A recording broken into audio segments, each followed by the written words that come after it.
fake news.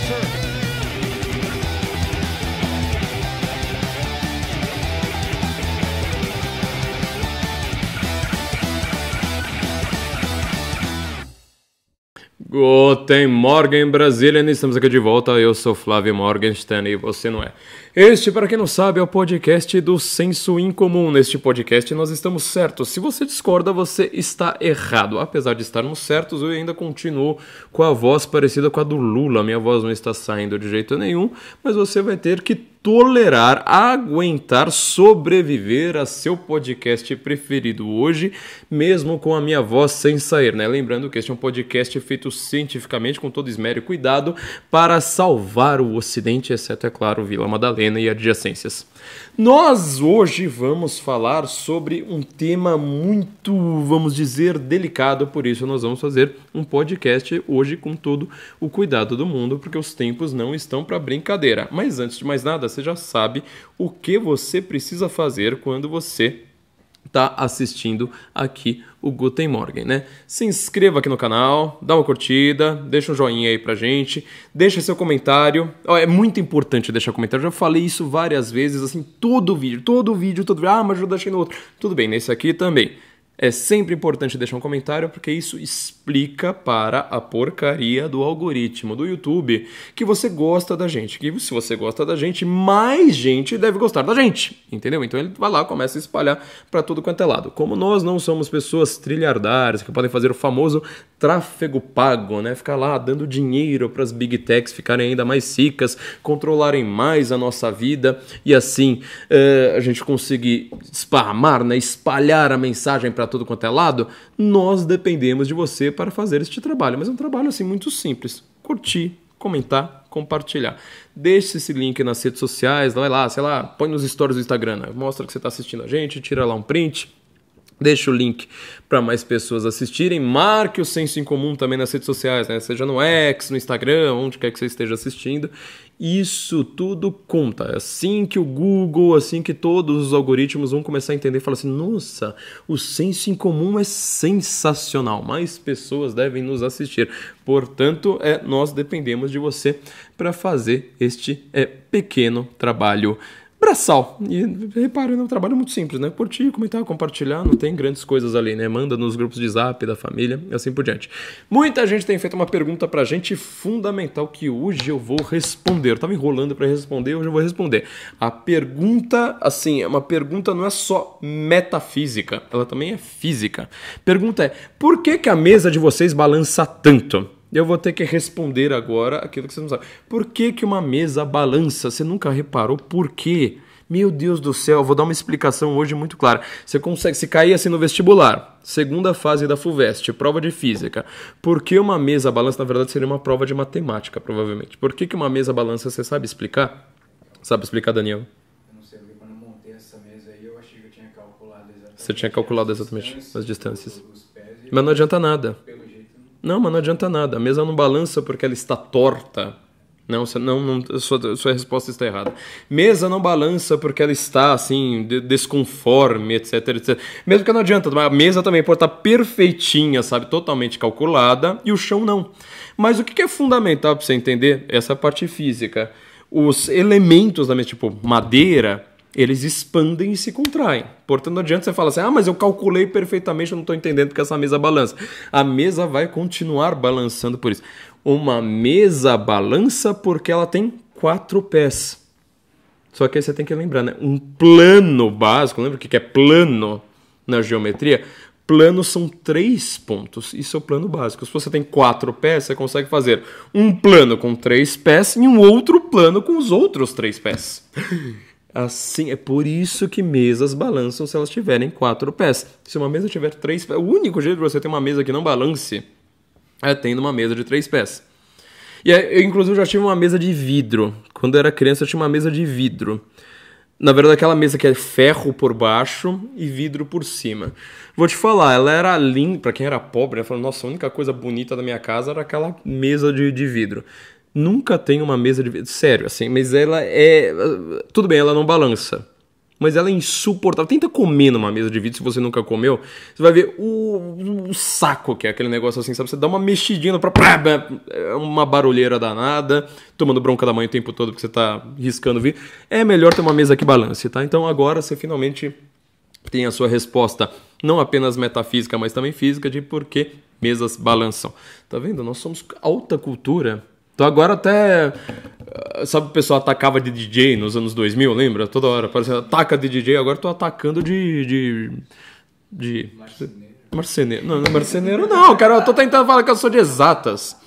Tô tentando atacar de, sei lá, de matemático, é isso aí. Tudo que eu entendo de matemática tá aqui nesse plano. Era a única questão da FUVEST que eu sempre acertava, ele sempre colocava um triangulinho lá, eu falava assim, meu...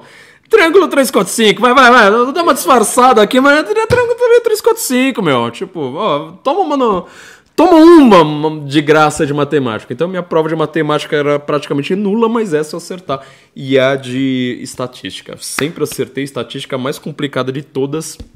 Acho que quase sempre, ou sempre acertei na FUVEST. Eram as únicas as duas questões de matemática que eu não chutava. Falava, meu, cara, número não é pra mim, desculpa, foi mal. Foi-se a época que eu entendia de matemática. Gente, vamos falar sobre narrativa hoje. Como eu falei, o programa ele vai cuidar de temas espinhosos, tá? Eu queria aproveitar para falar para vocês aqui, colocar com toda a clareza, o que a gente tem feito aqui no Senso em Comum, o que eu tenho pensado em relação aos temas dos podcasts. Porque muita gente fala assim, por que você não faz um podcast sobre Woodrow Wilson? Por que você não faz um podcast sobre Inquisição? Por que você não faz um podcast... Sempre eu pensei em fazer um podcast aproveitando um tema que está sendo debatido hoje em dia, recentemente, e aí eu vou para os meandros ali por trás. Por exemplo, quando a gente fez aquela série de podcasts sobre Islã, que muita gente gostou, né? Como pensam os muçulmanos, até hoje é um dos meus podcasts preferidos. A islamização da Europa. Teve mais um também, foi sobre Islã, não lembro agora exatamente qual era, mas eles são até razoavelmente próximos. Por que eu estava fazendo daquele jeito? Porque tinha um atentado terrorista do Estado Islâmico praticamente a cada... Eu fiz o cálculo, acho que eram 5 semanas. Teve alguns meses ali que foi quase um atentado a cada 3 semanas. Você tenta lembrar como o mundo estava naquela época, você vai ficar meio assustado, né? E muita gente falando, cara, eu não entendo nada de islamismo. Será que isso aí é religião da paz mesmo? É igual sai na Globo News? Será que é uma religião extremamente violenta que quer sair matando todo mundo? Sendo que eles são praticamente 1/3 do mundo, então a gente tá lascado. Via muita gente falando, os islâmicos já ganharam mesmo, a gente vai virar tudo muçulmano, etc. Eu aproveitei um tema que estava sendo debatido naquele momento e falei assim, olha, vamos voltar um pouco, né? Tirar o pé do acelerador e falar, o que é o islamismo? Como os muçulmanos pensam, né? Qual que é a diferença fundamental de pensamento entre um muçulmano e um cristão? Aliás, lembrei do outro episódio, era por que a esquerda gosta tanto de muçulmanos, né? Acho que era com um nome parecido com esse que eu tinha deixado. Mostrando uma contradição, né? Ou seja, esquerdista, o cúmulo do ateísmo, que acha que o cristianismo é uma religião opressora, eles vão lá defender uma religião de certa forma, muito mais opressora, né? Muito mais fechada, no sentido Karl Popper, na sociedade fechada, ao invés de uma sociedade aberta. Então, eu estava tentando explicar esse tipo de coisa. China, foi a mesma coisa, com a ascensão da China, para 2020. Então, eu fiz um podcast sobre a China. Aquele famoso episódio 34, né? Que foi o episódio mais visto do podcast até hoje. Se o nazismo ele era de direita. Eu até comento no começo do episódio. Pior que eu gravei aquele episódio com atraso, eu não lembro exatamente porquê, mas tinha algum motivo para me atrasar. Acho que eu gravei ele com quase 3 semanas de atraso, porque a Raquel Sherazade, na época que ela estava, vamos dizer, um pouquinho mais sensata, ela estava debatendo com o pessoal da esquerda na internet, no Twitter na época, e ela falou, olha, como é que era a frase? Mais ou menos era uma coisa assim do tipo... o bigodinho lá da Alemanha, ele tinha o PT deles. O PT deles e... Então eu não vou votar no PT. Depois ela acabou votando no PT, né? Contra o Bolsonaro, a extrema-direita, aquela papagaiada toda. E eu fui lá, todo mundo começou a falar assim, cara, você não entende nada, porque o nazismo, na verdade, é uma coisa de extrema-direita. E eu fui mostrar, falei assim, não, tá bom, ó, vamos ver o desenvolvimento. Tem algumas questões sobre o que aconteceu na Alemanha em 33 que eu duvido que vocês saibam. Como que eu desenvolvi, por exemplo, como que o Partido Nacional Socialista dos Trabalhadores Alemães pegou os símbolos dele. Eu fui lá de trás mostrar assim, como que era a simbologia, né, da cabala judaica, por exemplo, em comparação à cabala hermética, que é uma cabala germânica. Inclusive, raríssimas pessoas sabem sobre cabala hermética no Brasil, por exemplo. Não é só o pessoal muito ligado ao ocultismo que vai saber que existe uma forma de conhecimento cabalístico que ela é germânica. Quer dizer, você tinha uma tensão entre cabala germânica e judaica na Idade Média. Quem é que sabe disso, né? Eu fui lá mostrando desenvolvimento, crescendo, e falei assim, tá bom, mas me fala se esse negócio é de direita ou de esquerda. Então, o que é tudo isso para dizer o seguinte. Desde que nós voltamos aqui com o podcast, que agora nós estamos aqui gravando com o Ian e com o Daniel,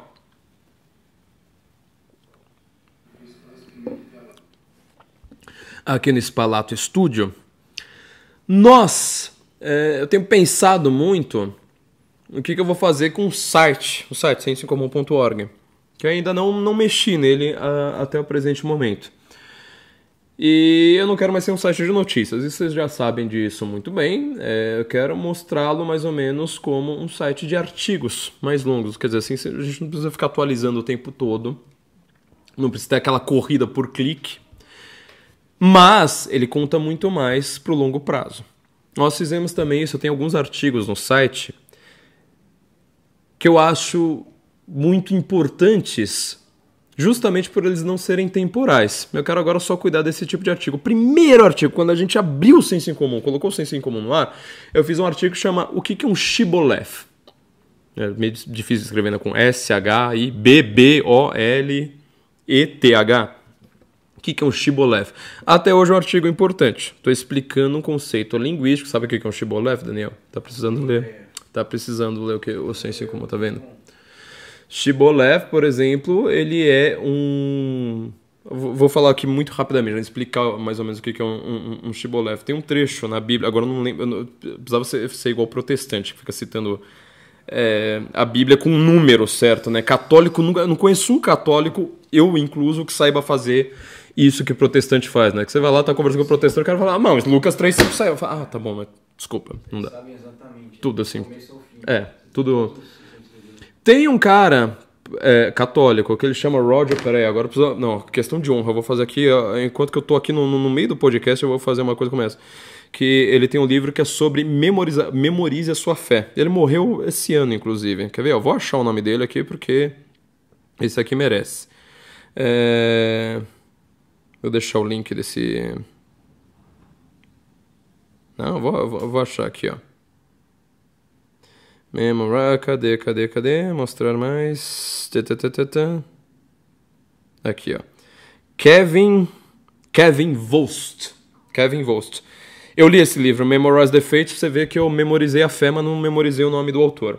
Kevin Vost, ele acho que morreu esse ano, começo desse ano, se não me engano. Morreu jovem, inclusive, né? Foi meio triste. Ele tem um livro, olha que curioso, ele tem um livro sobre fitness católico.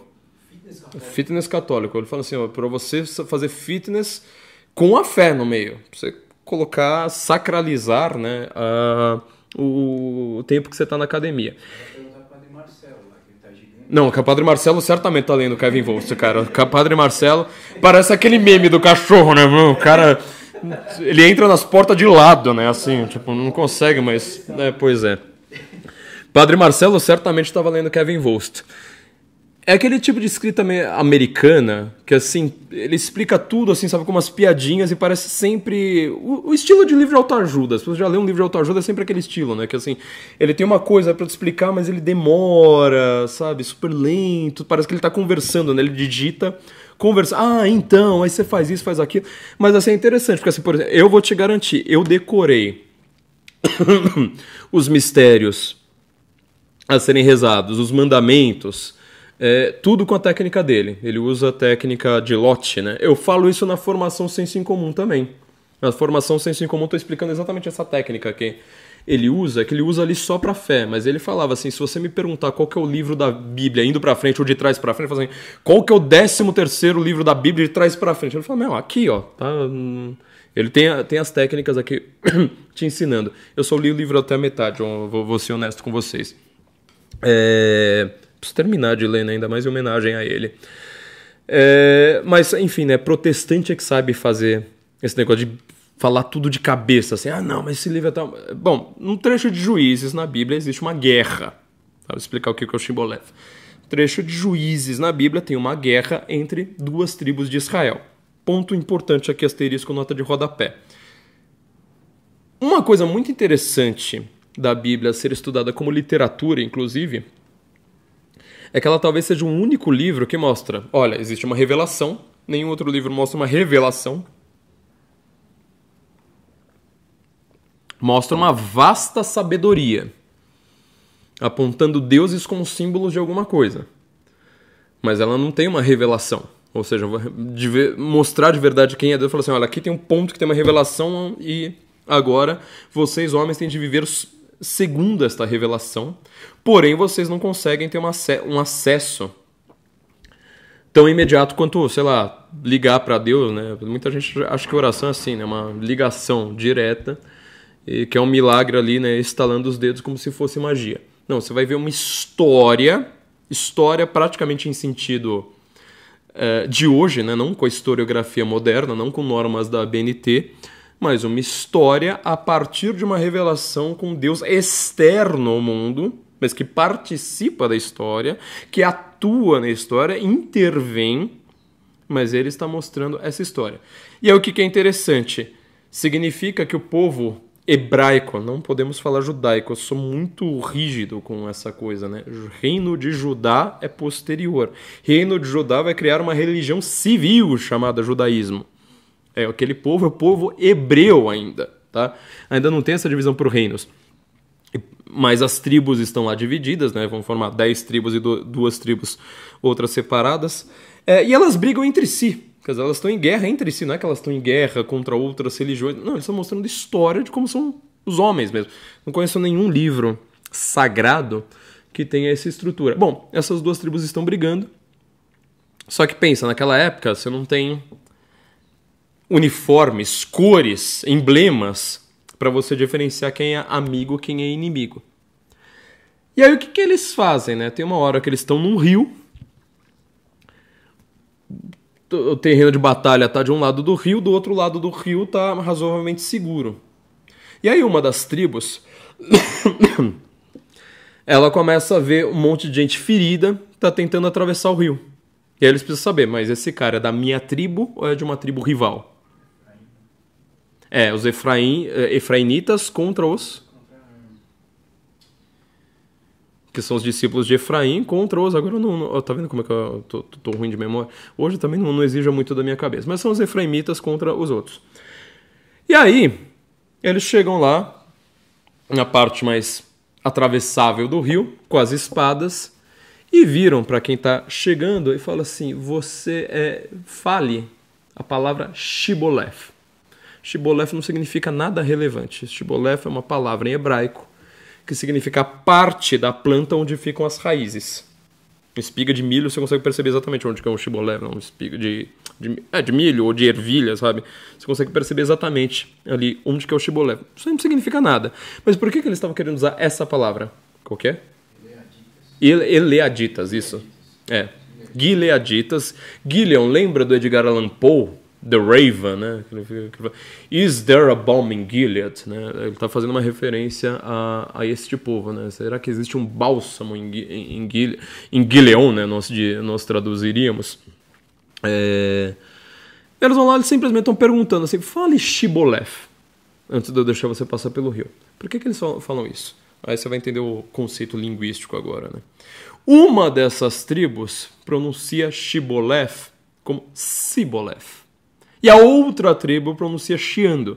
É mais ou menos que eu tô uma guerra entre São Paulo e Rio de Janeiro. Você chega lá na hora de estar atravessando o rio e fala assim, fale esporte. Um vai pronunciar esporte, o outro vai pronunciar esporte.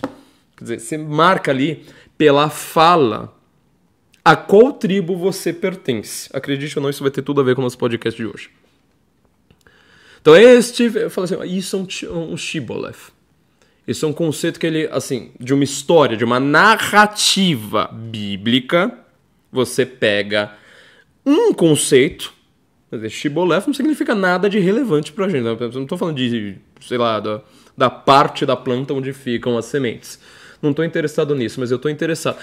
A forma como você pronuncia essa palavra demarca uma tribo, uma comunidade, uma sociedade pelo menos, um grupo social. Você está lendo meu artigo, né, o Daniel? Tá colando. É isso que o Daniel tá fazendo. Tô vendo. Eu reconheço as imagens do meu site, viu? Pois é. Ó, esse texto foi o texto de abertura do site. A gente vai colocar um link, né? Tá bom, põe o link. Não, tudo bem. Mas é que o Daniel tá respondendo colando de mim mesmo, né? E eu preciso colar de mim mesmo também, que eu tô com a memória bem zoada. Desculpa, Kevin Volst, eu preciso realmente reler seu livro. Vou deixar o link do livro do Kevin Volst com o link da Amazon aqui também. Só tem em inglês, viu, gente? Eu não lembro se eu já achei coisa dele em português. Qualquer coisa eu deixo na livraria do Senso em Comum. Aliás, comprem lá, né? Mas enfim, Shibboleth é isso, ou seja, é uma palavra dentro da linguística, na verdade, seria uma palavra, mas a gente pode usar, né, sei lá, um conceito, uma crença, algo que marque que você acredita, que você faz parte de um determinado grupo. Eu lembro que uma vez eu dei uma palestra sobre isso. Eu não dei uma palestra, não. Tem uma live que eu fiz com o Carlão, lembra quando a gente estava fazendo live lá na Panela? Eu fiz uma live com o Carlão, eu estava comentando sobre Shibboleth, e eu virei pro Carlão, que é corintiano, que você não é corintiano, né, Daniel? Isso aí... Se o Ian tivesse aqui, eu teria feito essa piada. Dá pra fazer a piada. Que eu fui lá e perguntei pro Carlão. Falei assim, Carlão, quem ganhou o Mundial em 2000?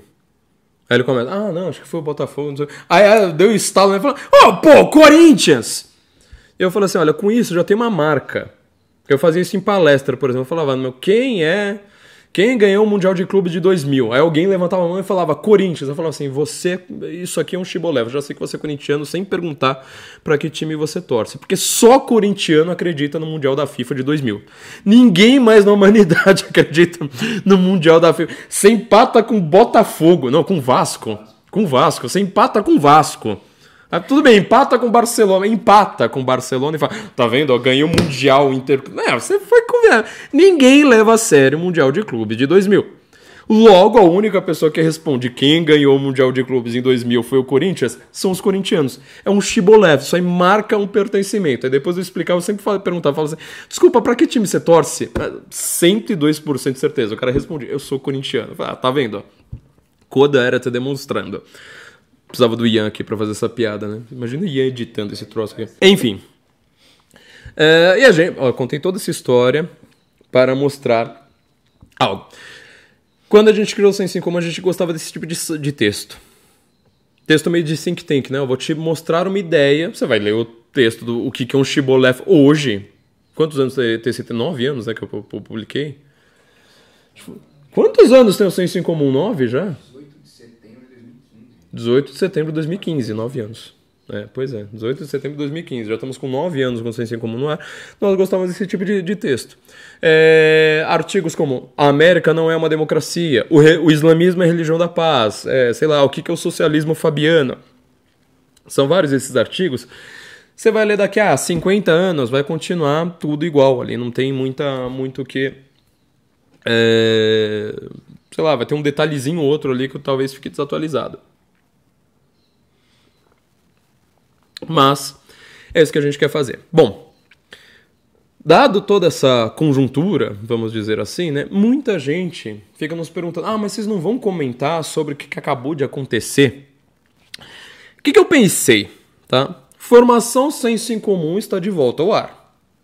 Você já sabe disso.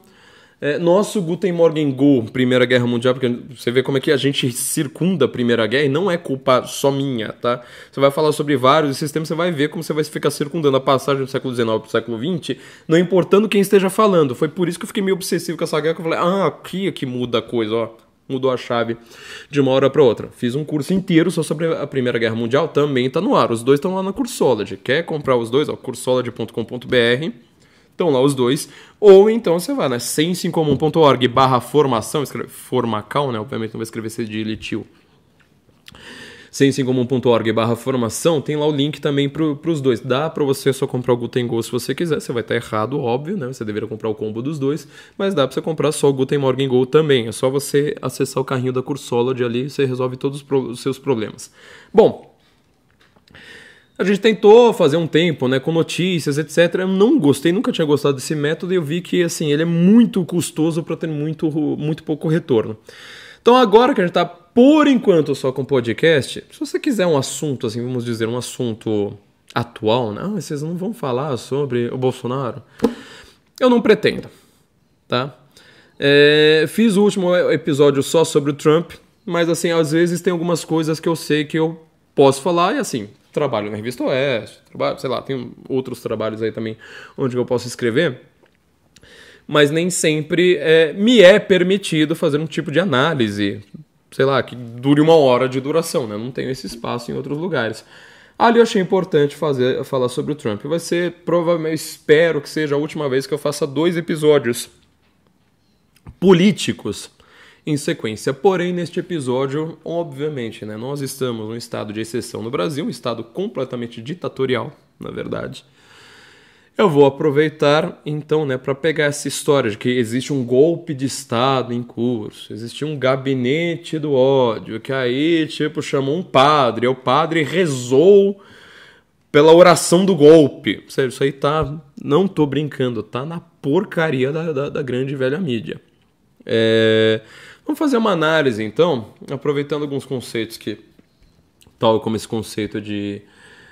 um conceito linguístico, né, de Shibboleth, que eu usei no texto de abertura do site. Vamos a alguns conceitos, então, um pouco mais técnicos, para a gente analisar o que está em curso no Brasil hoje. Eu não comento exatamente as notícias, mas a gente vai tentar fazer isso. Por outro lado, tá, em outros podcasts, já essa longa introdução vai ser para isso, né? Em outros podcasts, assim, todo mundo adora o podcast sobre literatura. Quando eu faço podcast sobre literatura, todo mundo que assiste fala, cara, esse foi o melhor episódio, eu não sei mais o que. Você pode reparar, né? A gente sempre tem muito menos público. Então o que eu vou fazer? Eu tô meio que escalonando aqui para falar assim, olha, vamos falar todo mês alguma coisa sobre literatura, que são os mais difíceis de fazer, porque assim, não adianta eu falar assim, nossa, vou, sei lá, fazer um podcast analisando, sei lá, Jane Eyre. Pô, não dá, né? Pouca gente leu, não funciona dessa forma, você sabe, não funciona dessa forma. Não vamos ter público, as pessoas não estão tão interessadas assim, mas vamos fazer alguns outros podcasts sobre as questões culturais mais profundas, essa disputa cultural que nós temos, né? Sempre querendo salvar o Ocidente. E quando a gente for inventar de falar alguma coisa sobre política, vamos falar principalmente sobre essas questões de linguística, de narrativa, de disputa cultural, que a gente sempre aprofunda mais. Na verdade, a gente dá a teoria, que aí você vai estar sempre muito mais profundo em qualquer questão, lá dentro da formação, tá? A formação te dá teoria, aqui a gente vai te dar pelo menos assim um vislumbre geral sobre algum desses assuntos. Então, vamos analisar fundamentalmente o que está por trás dessa história de narrativa de existe um golpe em curso no Brasil. Vamos ver o que a teoria de narrativa hoje tem a dizer sobre isso. Esse é o nosso capítulo primeiro. Vamos começar das coisas primeiras. O que é uma narrativa? Isso é uma coisa muito importante e, assim, a palavra narrativa, ela tem sido a palavra que mais foi usada recentemente para falar sobre questões políticas atuais. Porém, inclusive ela está sendo usada como sinônimo de mentira. Narrativa não tem nada a ver com mentira. Pouca gente estuda de fato o que é uma narrativa. Você vai ver algumas pessoas que estudam isso muito ligadas, por exemplo, ao marketing. Marketing hoje está muito usando frequentemente a palavra storytelling. O que é storytelling? Contar uma história. Você já reparou nisso? para você contar uma história, você consegue vender um produto. E aqui eu não estou usando num sentido negativo, né? Também é um sentido neutro. Foi um exemplo que eu dei, acho que, salvo engano, até dentro da formação, que é um dos trabalhos mais chatos que você pode ter, mais incômodos, vamos dizer, né? Você vira uma pessoa chata, é quando você vira um atendente de loja, por exemplo, atendente de loja de shopping. Você está lá na frente da loja, de sapato, aí entra alguém para comprar o sapato e já fala, quer alguma coisa? Boa tarde. Aí a pessoa fala, não, eu só quero dar uma olhada. Você começa a andar, fica a pessoa assim do seu lado. Você tá olhando? Olha, veja bem, olha isso aqui, olha pra cá. Por que isso é chato? Porque você não tem uma narrativa. Você não tá fazendo uma venda contando uma história.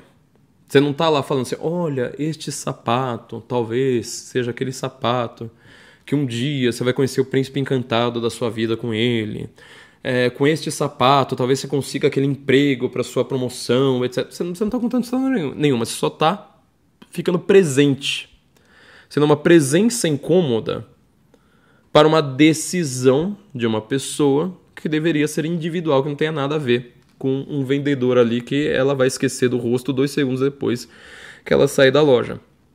A forma como o marketing bom vende é justamente contando uma história. Exemplo óbvio disso, marketing da Coca-Cola. A Coca-Cola, ela tá lá falando assim, olha, nós temos um sabor melhor que o concorrente. Ela tá, sei lá, preocupada em falar assim, olha, sabe o que tem, sabe, como compostos da Coca-Cola que vai te dar mais saúde. Não tá preocupado com nada disso, muito pelo contrário. Mas a propaganda da Coca-Cola, ela te conta uma história que você viu uma propaganda da Coca-Cola nos anos 80, você lembra dela até hoje. Ah, é o urso polar tomando Coca-Cola. É a mesa de Natal com todo mundo e tem lá como um dos ingredientes, mais do que um ingrediente, um dos participantes da ceia, um dos assuntos da ceia de Natal é a Coca-Cola. E você ainda usa o nome do produto, né? Você não fala assim, olha, eu quero um refrigerante. Não, você fala, eu quero uma Coca-Cola.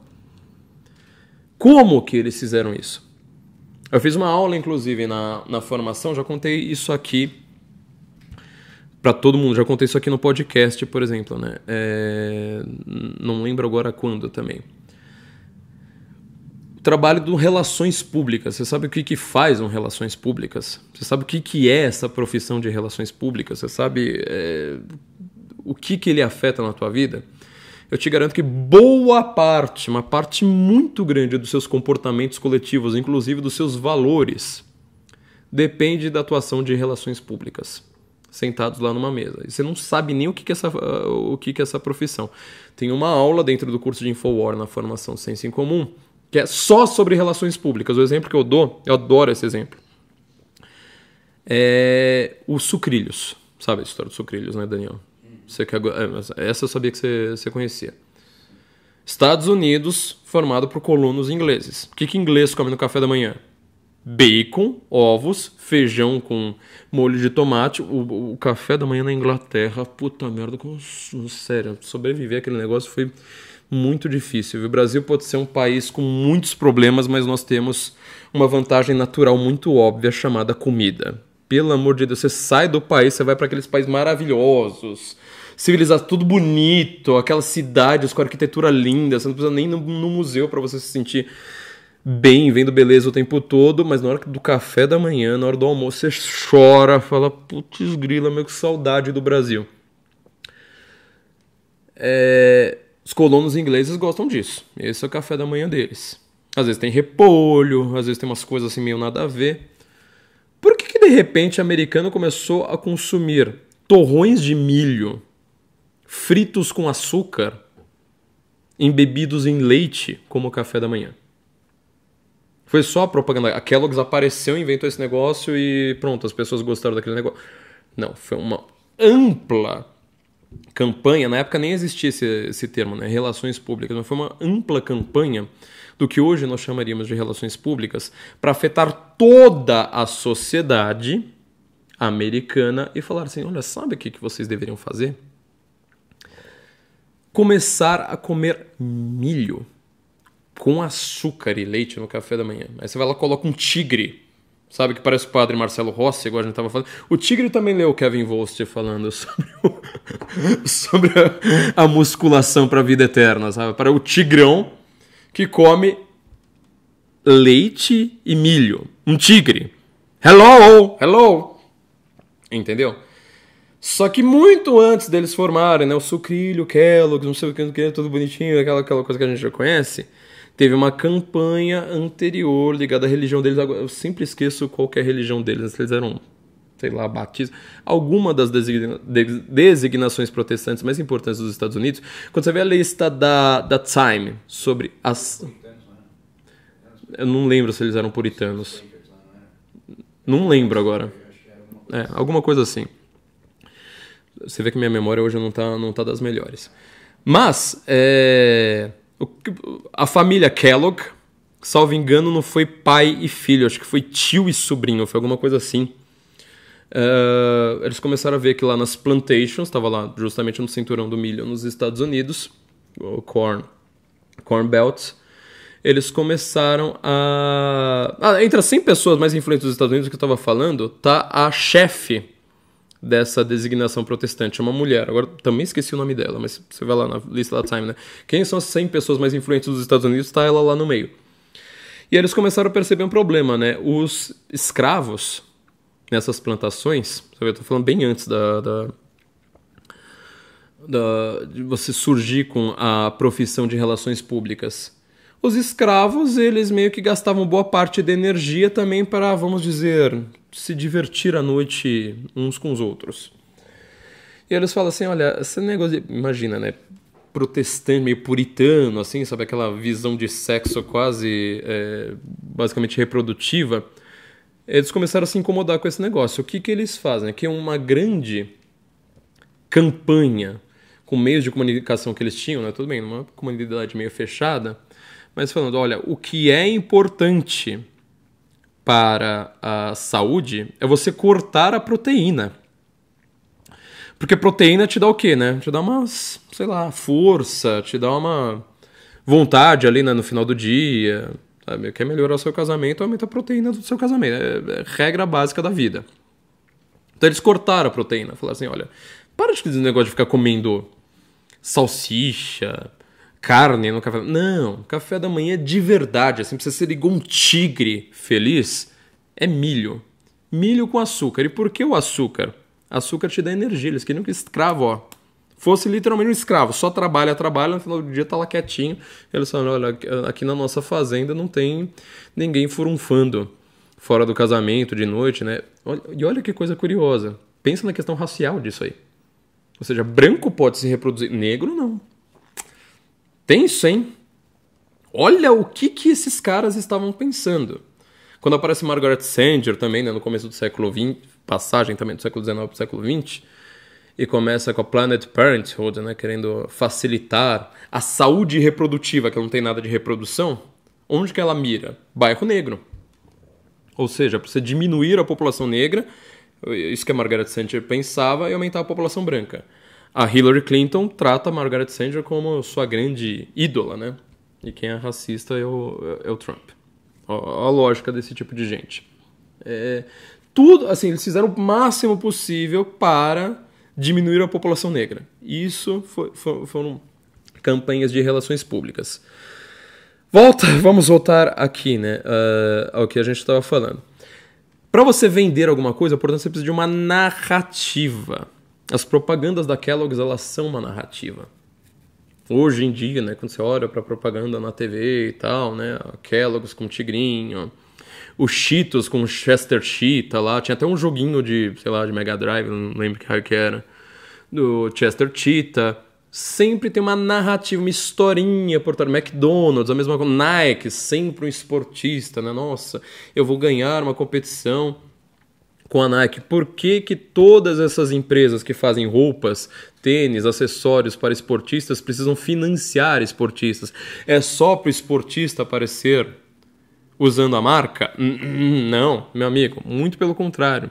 Você precisa associar, aqui é o nosso ponto de partida, associar um comportamento, o uso de algo, ao time vencedor.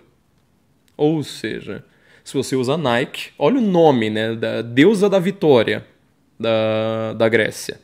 Se usa Nike, você é do time do vencedor. Se você usa outra marca, você é do time dos losers. É engraçado que a gente não usa essa palavra em português, né, com a mesma força dos Estados Unidos, do loser, né?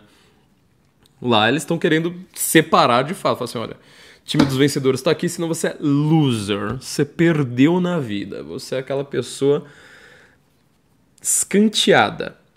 Pesado isso, né? Para pensar numa coisa como essa. O marketing político funciona de uma forma diferente? É a mesma coisa.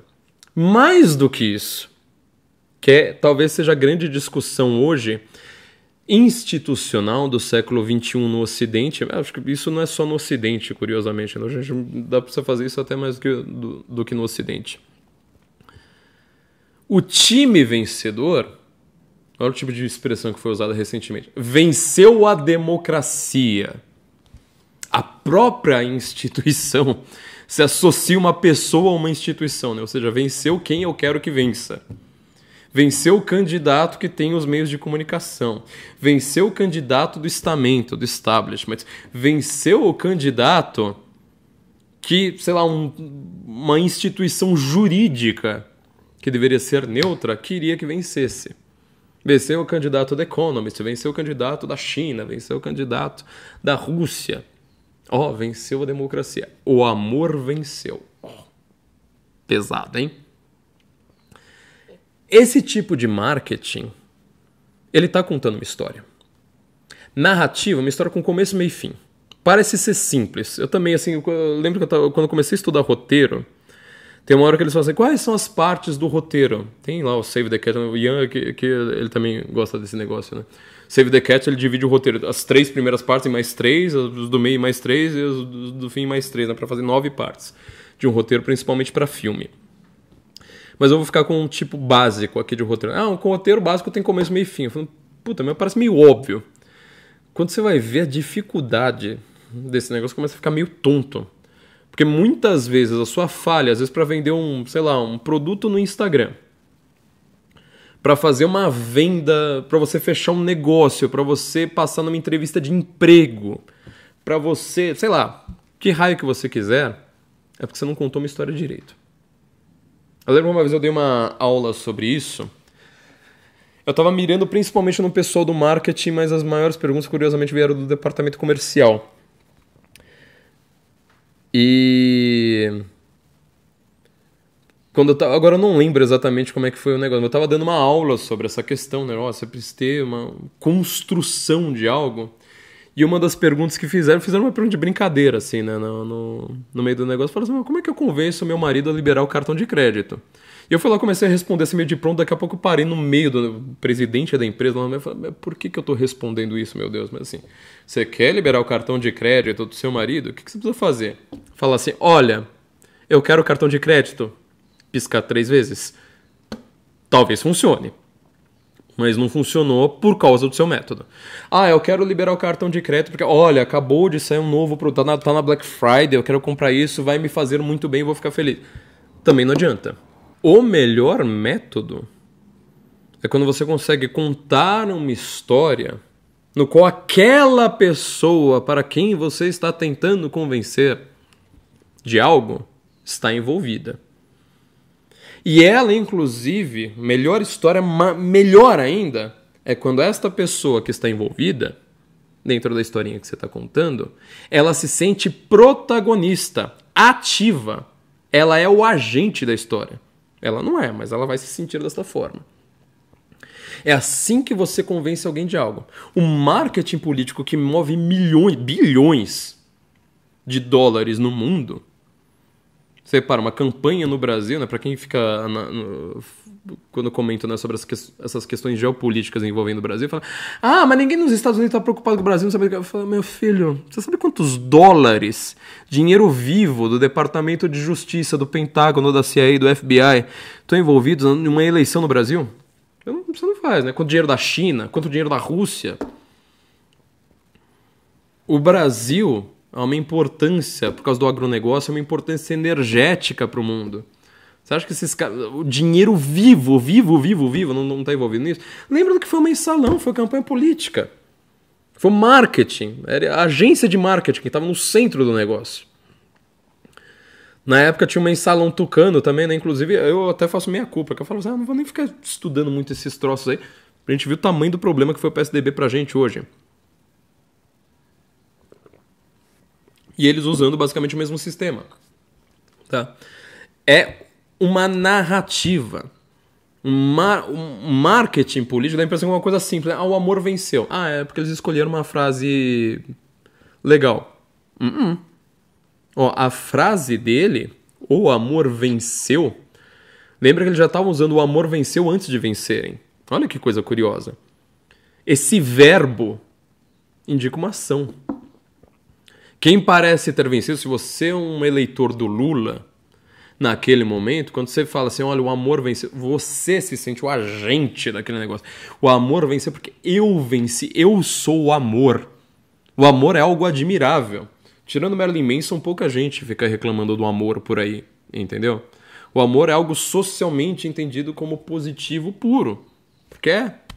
O único problema é que eles não têm nada de amor, né? Mas ele tá contando uma história. Uma história com começo, meio e fim. Ou seja, eu sou injustiçado político. Agora eu fui solto porque, como disse uma certa pessoa, né, você não deve mais nada à justiça. E agora você está vencendo, né?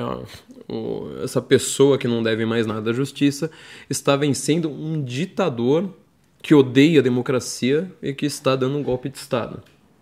Repara que boa parte desse marketing, portanto, não é o marketing que você vê na propaganda. Você sabe dessa história sem ter visto uma única propaganda do PT na TV. Um único videozinho feito por aí. Aliás, o videozinho ele não é feito mirando exatamente nessa história. Porque você está mirando o pessoal mais pobre. Principalmente sem instrução. Porque às vezes você pode ser um pobre muito, muito bem, informado. Às vezes instruído também, né? Mas muito bem informado. Você mira aquela pessoa que não sabe nada. Assim, o cara vive lá no semiárido. Ou vive numa palafita. Mal tem rádio em casa. Você quer chegar naquele cara. Aí qual que é o marketing? Olha, você vai voltar a comer picanha. Aí não é golpe contra a democracia. Isso aí não importa. Aí o marketing ele virou outra coisa. Agora você vai voltar a comer picanha. Aí o pobre vai voltar a viajar de avião. Lembra como, assim, quem viveu o primeiro e segundo mandato do Lula sabe disso aí muito bem. Eu lembro na época dos primórdios do Orkut, quando tinha discussão política nas comunidades, o pessoal da esquerda repetia sempre uma coisa que, assim, hoje em dia nenhum deles teria coragem de falar isso. Fala assim, vocês não gostam do Lula porque o Lula, ele colocou o pobre, acendeu o pobre, criou a nova classe média. Logo, vocês que são da elite burguesa, elite ricaça, vocês não gostam de estar na fila do avião e ter pobre lá no aeroporto. Eu nunca tinha andado de avião, né, nessa época. Mas eu olhava e falei, mas que pobre que eu tô vendo que tá andando de avião pra cima e pra baixo? Eu não tô vendo pobre nenhum. Não tô. Eu conheço, assim, algum favelado que ela fala, nossa, agora sabe o que eu vou fazer? Vou esquiar em Bariloche agora, no começo do ano. No final do ano eu vou pra Copenhagen. Depois, tô pensando agora em conhecer a Indonésia. Vou surfar um pouco. Entendeu? Eu vou nadar com os tubarões na África do Sul. Depois eu vou comprar umas joias na Suíça. Nunca vi. Mas isso está embutido em uma frase. A frase tem sempre uma história por trás. Uma ideia por trás. Vocês não gostam do Lula porque vocês não gostam de pobre fazendo coisas de rico. Eu sempre olho para aquele negócio e falo, cara, mas eu não tô vendo pobre nenhum fazendo troço como esse. Bolsa Família na época tava, valendo 40, 60 reais no máximo. Hoje em dia, com a inflação que eles próprios criaram, né, 60 reais deve comprar, um chinelo, talvez, não sei. Mas você vê, a narrativa, a forma como se diz algo, é sempre embutindo uma história com começo, meio e fim no meio. O lema do Lula, antes de ser eleito, antes do Duda Mendonça entrar na jogada, era: a luta continua, companheiros. Nos anos 90 ele passou o tempo todo falando: a luta continua, companheiros. Né? Cada vez que ele perdia uma eleição, a luta continua, companheiros. O Duda Mendonça virou pro Lula e falou assim: olha, para de fazer referência à luta. Luta lembra baderna. Se você quer aparecer como uma pessoa que vai governar para todo mundo, você precisa de voto de empresário, você precisa de voto de classe média, você precisa de voto de quem já tem casa. Você não precisa de voto só, sei lá, do... Você pode reparar que a mesma coisa aconteceu com o Boulos, né? Você não precisa só do voto de quem tá com foice na mão pregando a revolução do proletariado. Para com essa palavra luta. Lula parou, ganhou a eleição. Não tô dizendo que seja só por isso, né? Óbvio. Mas assim, ele cortou, porque luta também não tá lembrando toda uma historinha ali por trás. Esse cara, ele fez greve, ele fez piquete, ele arrancou o próprio dedo ali num torneiro mecânico, ele não sei mais o que. Não é uma história boa, tá entendendo? Você não vai ser um grande político, um grande, vamos dizer, né, uma grande figura eleitoral com isso. Mas depois, repaginado por Duda Mendonça, né, aparece lá de terno Armani. Uma outra coisa. Ao vivo falando, por exemplo, você já reparou como o Lula ele modifica o seu nível gramatical conforme o nível das pessoas? Ele não dá entrevista para Globo News falando vai custar R$20. Na hora que ele faz um piquete em São Bernardo, ele fala. Ele sabe disso, ele sabe que está errado, mas ele sabe com quem que ele está falando. Quando ele foi solto, aliás, quando ele foi reeleito, né, para o Lula 3, o discurso de posse dele, ele faz isso de propósito. Que vai custar R$20. Ele nunca vai falar uma coisa como essa na Globo News. Ele está adequando, falando assim, olha, eu sou igual a vocês, sindicalistas. Na hora de chegar na Globo News, eu sou igual a vocês, Globo News. Chega em Davos, no Fórum Econômico Mundial, eu também sou igual a vocês, tô aqui de Armani, refiz lá meu palácio, fios egípcios de, acho que R$85.000, ou R$45.000, agora não lembro de cabeça também, tô com memória ruim. Isso tudo é uma guerra de narrativas, por isso que dentro da formação Senso em Comum, um dos primeiros cursos que eu fiz foi sobre Infowar, né? É um conceito do Pentágono, aliás, do Departamento de Estado.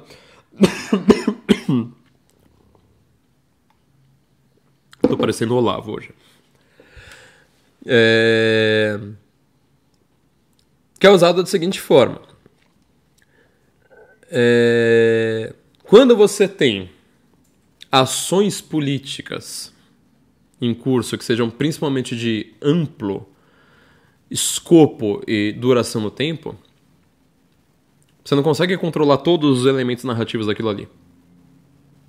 Então você tem informações para todo quanto é lado. O Departamento de Estado, a CIA, sei lá mais o que, fez uma ação. Sei lá, fez a guerra no Vietnã. Guerra no Vietnã é uma luta contra uma ditadura comunista. Lindo. Portanto, todo mundo vai entender a guerra do Vietnã como uma luta contra a ditadura e, portanto, a democracia venceu. Viu que foi Woodstock.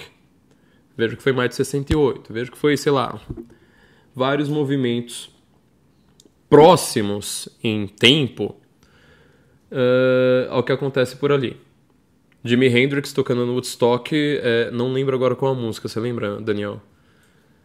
O Jimi Hendrix ele toca uma música no Woodstock com barulho de helicóptero por trás. Pela ironia, né? Que ele toca uma música super pacífica da Guerra do Vietnã. Agora eu não lembro agora.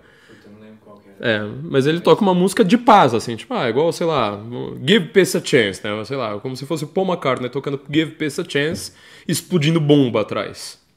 A mensagem, assim, é claríssima. E é uma narrativa. Uma história com começo, meio e fim. Você simplesmente colocou um elemento a mais. Assim, tem uma versão de Injustice for All do Metallica, tá num bootleg famoso deles, agora não lembro se é o Reigns of Blood, acho que é o Reigns of Blood. Que eles fazem a mesma coisa. Injustice for All é um trecho da Constituição Americana. Peace and Justice for All.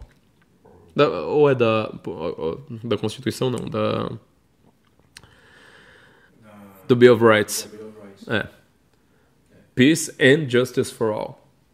E eles tocam a música lá inteira, né? Com a ironia, né? Tipo, a Injustice for All é só falando do dinheiro passando por Washington o tempo inteiro. Eles fazem a mesma coisa. No final, só barulho de bomba, explosão, helicóptero passando e bombardeando tudo. Pô, mensagem meio óbvia, né? Aquilo que você vê, aquilo que é um discurso de um político, não tem nada a ver com o que está acontecendo ali por trás. Então, Woodstock e toda a movimentação anticolonialista, anti-imperialista, etc., olha os termos que são usados, funcionou porque eles contam uma história. Tá? E contam uma história falando assim, vocês são hipócritas quando vocês falam que vocês estão lutando para democratizar o Vietnã. Brasil é a mesma coisa. Qual a resposta que é dada à situação que nós temos? Não vou entrar em discussões políticas aqui, né? Mas qual a resposta narrativa que é dada em resposta ao que está acontecendo? Ao amor venceu. Estou jogando dentro das 4 linhas. Se a resposta é satisfatória, primeira coisa que você tem que ter em mente é, isso é uma narrativa? Isso está contando uma história? Principalmente uma história com começo, meio e fim? Segundo lugar, repara daquilo que eu falei, né? Compara com o amor venceu. Quando você fala o amor venceu, você está colocando a pessoa interessada como um participante. Mais do que um participante. Mais do que um participante, ela é o protagonista. Assim, estou aqui por vocês, eu represento vocês. Quando a sua única resposta possível é eu estou jogando dentro das 4 linhas, primeiro que você está na defensiva. Segundo, que você não está falando para os interessados. Terceiro, que você não está convencendo ninguém do outro lado. Porque o outro lado fala assim, você é um mentiroso. Aquilo que você pensa de política, né? Hipócrita. Sei lá, qualquer uma dessas coisas aí. Quarto, fundamental. Você acha que alguém do outro lado está interessado nas 4 linhas? Essa é a grande questão. Fundamental. Porque não adianta você falar assim, olha, aqui, isso aqui está a Constituição. Tudo que eu fiz está dentro da Constituição. O outro lado, ele joga pela mesa inteira falando assim, olha, o meu escopo é aqui, é decisão anticonstitucional, é inquérito que não está a favor da Constituição, é facada, sei lá, colocando vários elementos ali, né? Censura prévia, descarada durante as eleições, confessada, sei lá, vai colocando vários elementos ali. Na hora que você fala assim, você vai jogar só jogando nas 4 linhas, você tá me convencendo de que você é uma pessoa superior? Eu não tô nem aí pra isso. Entendeu? E a gente vai ter que entender, então, qual que é o elemento fundamental desse discurso das 4 linhas? O que está por trás dele? Olha, eu sou uma pessoa honesta. Estou fazendo o que eu posso escorado na Constituição. Enquanto vocês não. Aí vale? Valeu o argumento? Mas o problema é o seguinte.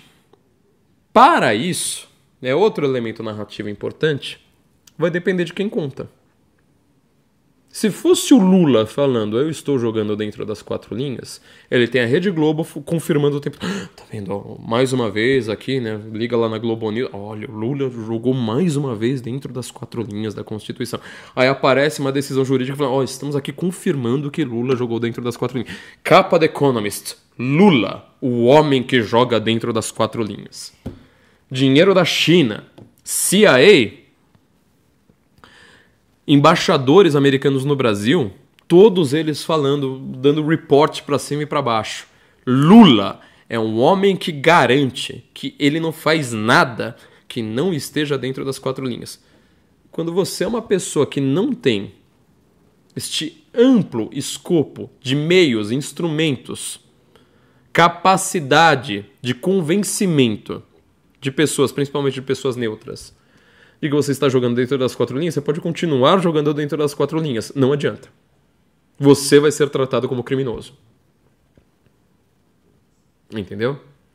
É mais ou menos como se tivesse um julgamento de um assassinato, de um crime de sangue. Aquela coisa de romance policial. Você não sabe quem é que foi. E aí aparece só uma pessoa falando, eu sou inocente, eu sou inocente, eu sou inocente, com toda a mídia falando, ó, esse cara é culpado, ó, esse cara, ó, mais evidente, ó, não sei mais o quê. Aí invadem a casa dele, dizem que ele chegou perto de uma baleia, sei lá, fazem o diabo ali com ele. Dizem que ele é nazista, dizem que ele não sei mais o quê. Adianta ele falar, eu sou inocente, eu sou inocente. Note, por si, só estou usando o aspecto de narrativa aqui. Não estou elogiando o Lula, não estou criticando o Bolsonaro. Muito pelo contrário. Mas é um mote, um slogan insuficiente. Ele não convence, ele precisa jogar para o outro lado. Quem que ele está tentando convencer? Aqui é mais um aspecto narrativo. Tem aulas e aulas dentro da formação Senso em Comum sobre isso, viu, gente? Se inscrevam lá, sensoemcomum.org/formação, Formacal. Qual que é o elemento no qual o Bolsonaro está se ancorando ao repetir tanto isso? E aqui é um único elemento que dá alguma força para este dito. É o ambiente internacional. Ou seja, o ambiente internacional pode olhar para o Brasil e falar, olha, vamos ver, né, sei lá, um Tribunal Penal Internacional, Tribunal de Haia, sei lá, qualquer um desses, a ONU, né, qualquer um dessas instâncias internacionais, elas vão olhar para o Brasil e falar, olha, vamos ver quais são os atos ditatoriais do tal do Bolsonaro, já que a Rede Globo fica repetindo isso. Olha lá e fala assim, olha, de fato você está dentro das 4 linhas. De fato, você não fez nada. Tá? Só que esse elemento internacional, ele também depende dos atores. Por que a partir da pandemia foi o caos absoluto. O Bolsonaro, ele tinha pessoas piores no gabinete dele antes da pandemia. Mas o governo dele foi pior, com pessoas melhores. Ninguém notou essa ironia no Brasil também, né? Olha com quem que o Bolsonaro entrou. Bebiano, ele entrou com Vélez, logo depois entrou Weintraub, sei lá, Sérgio Moro também, que assim, foi só um juiz, mas ele como um ministro da Justiça foi anódino, para dizer o mínimo, quando não nocivo. Sei lá, eu tinha pessoas muito ruins. O começo do mandato dele foi melhor do que quando ele estava com pessoas melhores. Por que isso se deu? Por causa da questão internacional. Questão internacional no mundo, em pandemia, no mundo que estado de exceção virou regra, a gente fez um episódio sobre isso quando foi? Algum dos episódios que a gente falou sobre o governo dos cientistas, né? Acho que foi o governo dos cientistas ou foi o episódio posterior, que eu falo da teoria do Giorgio Agamben, que um cara de esquerda, etc, que ele fala assim, olha, o estado de exceção, antes, ele era exceção. Hoje em dia, exceção é regra. Tá? Quando Trump saiu, cadê o apoio do Bolsonaro? Adianta você falar, estou agindo dentro das 4 linhas quando o governo é Biden? Quando o governo Biden, ele está fazendo a mesma coisa na própria América do que está acontecendo aqui no Brasil? Quer dizer, não importa que você agiu dentro das 4 linhas. O que importa é que você é o Trump. O que importa é que você é o Bolsonaro. Eu vou te destruir. Eu não estou preocupado se você é inocente ou culpado. Eu vou te destruir pelo que você é. Esse discurso de 4 linhas talvez até tenha uma retomada de fôlego no governo Trump. Mas ainda digo, é insuficiente. Como mote, ele é fraco. Como algo a ser repetido, uma história a você contar, é fraca. Porque o outro lado, ele está contando uma história. E aqui vamos lembrar de, sei lá, quantos episódios que eu fiz sobre ordem liberal, sobre como que é a crise de identidade das nações, sobre como funciona hoje o modelo internacional. Falei do Elon Musk e o Brasil, falei do Trump e o Brasil, tem um episódio de cada aqui. Falei, inclusive, naquele episódio, o segundo episódio que eu fiz sobre o Rio Grande do Sul, desculpa, sobre como o Estado atua num caso de calamidade. Esse é um caso de calamidade. Aquele episódio não vale só para o Rio Grande do Sul, tá? Tô falando aqui um caso como esse hoje. Todos esses episódios estão falando sobre uma ordem internacional. Por quê? A minha leitura, e que não é só minha, é que o século XXI deixou todas as nações do mundo, todas as nações importantes do mundo, com uma certa crise de identidade. Ou seja, o que nós defendemos? Você vai ver lá na The Atlantic, você vai ver no New York Times, você vai ver no Washington Post, você vai ver em grandes jornais dos Estados Unidos, os caras falando abertamente. Será que a gente precisa da primeira emenda? Isso nunca foi debatido na história americana. A esquerda foi sempre a grande defensora da primeira emenda. Porque fala assim, olha, quando nós somos minoria, é assim que a gente consegue tomar o poder de volta. Alternância de poder, né? Agora não, fala assim, não, a gente precisa chegar no poder. Depois acaba com esse negócio de primeira emenda. Por que Elon Musk é considerado um perigo para a democracia? Tem artigo da... Não vou falar o nome dela, né? Uma colunista da Globo News que também tem uma coluna no Estadão. Era considerada o cúmulo do tucanismo. Falou, Elon Musk é um perigo para a democracia. Ele está destruindo a democracia ao redor do mundo e está destruindo a democracia no Brasil. Por que ele está destruindo a democracia? Será que ele está financiando tanques? Será que os satélites dele estão tentando matar as pessoas aqui? Será que ele está destruindo a capacidade das pessoas votarem? Será que ele está fazendo... Não. O problema para ela é o Elon Musk não censura o que a gente quer. Você entendeu? Isso é uma crise de identidade.